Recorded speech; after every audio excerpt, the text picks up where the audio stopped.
هاخدك من ماتش سموحه لقرارات رابطه الانديه النهارده. تمام. واللي اتقال فيها او اللي حصل فيها فعلا او حرفيا 3 بونت للزمالك وخصم 3 بونت من المنافس. تمام. هو الماتش هيتعدى.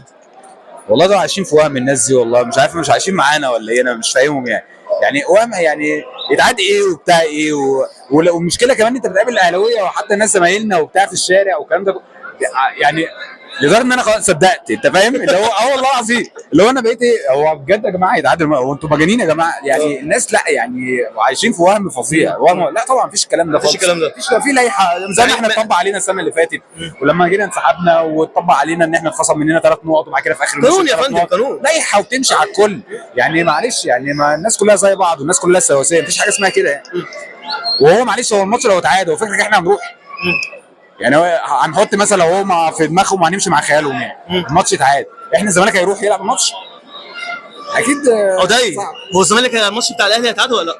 لا مش هيتعاد يعني، بس هم مأكدين ان هو هيتعاد. لا ده العبيط. رايك في اداره حسين لبيب للازمه بتاعت ماتش الاهلي والزمالك؟ لا برنس بص يعني احنا كنا بننتقد كتير في حاجات كده معينه، بس الصح صح والغلط غلط، لما يعملوا حاجه كويسه نقول عليها كويسه، فالموقف اللي هم خدوه ده لصالح نادي الزمالك تمام حاجه كويسه جدا طبعا، وما كانش يعرف او ما كانش يقدر يعمل غير كده، يعني هي ملهاش يعني بص 1 زائد 1 يساوي 2، هي ملهاش تالت، هو ما كانش يقدر يعمل غير كده، واللي عمله هو صح صراحه يعني نشكرهم عليه يعني. انت زملكاوي جميل والله، ربنا يعزك والله بجد، ربنا يعزك تسلم لي يا فندم، طيب شرفت معرفتك جدا.